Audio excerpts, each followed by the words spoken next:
بہت سی ایسی خواتین جو کہ نماز عید مساجد میں ادا کرنے کے لیے جاتی ہیں بڑے اہتمام کے ساتھ، بڑی تیاری کے ساتھ، لیکن چند ایسے کام جو کہ جانے انجانے میں وہ کر لیتی ہیں، ان کے کرنے کی وجہ سے وہ ثواب حاصل کرنے کی بجائے، اجر عظیم حاصل کرنے کی بجائے گناہگار ہوتی ہے، حالانکہ وہ اس سے بے خبر ہوتی ہے کہ جو وہ یہ کر رہی ہیں اس سے وہ اجر سے محروم ہو رہی ہیں۔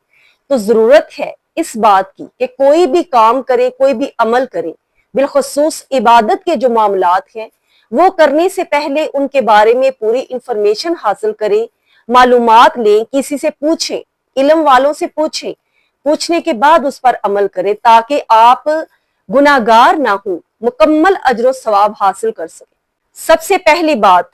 ہماری خواتین جب مساجد میں نماز پڑھنے کے لیے جاتی ہیں تو مکمل تیاری کے ساتھ جاتی ہیں، کیونکہ عید ہوتی ہے، نئے کپڑے پہننا، جیولری کا استعمال کرنا، میک اپ کا استعمال کرنا، یہ سب چیزیں جو ہیں وہ کر کے مساجد میں جاتی ہیں۔ اس میں سب سے پہلے نمبر پہ جو چیز آتی ہے، زیورات ایسے پہننا جن کی آواز دوسرے مردوں تک جائے، بازار میں جاتے ہوئے، رستے میں جاتے ہوئے۔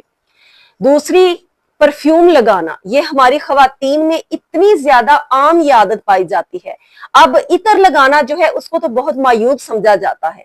بلکہ اس کو بیکورڈ سوچ جو ہے وہ کہا جاتا ہے کہ یہ تو بوڑھے بزرگ لوگ لگاتے ہیں، پرانے لوگ لگاتے تھے، اب ان کا کوئی ٹرینڈ نہیں ہے۔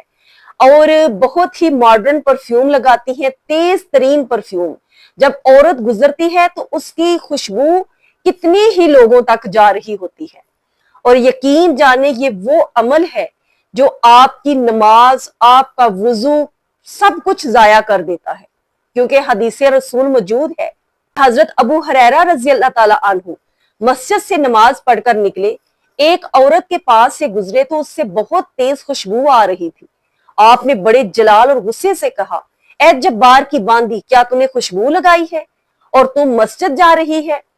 کیا تم نے نبی پاک صلی اللہ علیہ وسلم کی یہ حدیث نہیں سنی کہ جو عورت تیز خوشبو لگا کر باہر نکلتی ہے اور اس کی خوشبو غیر محرموں تک پہنچتی ہے، وہ اس وقت تک پاک نہیں ہوتی جب تک کہ وہ غسل جنابت نہیں کر لیتی۔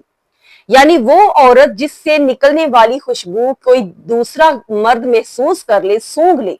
اس کو پہنچ جائے، وہ عورت اس وقت پاک ہوگی جب وہ غسل جنابت کر لے گی۔ اب آپ خود اندازہ لگائیں کہ جو عورتیں اس طرح کرتی ہیں غسل ان پر واجب ہو جاتا ہے، ظاہر ہے وہ حدیث رسول ہے،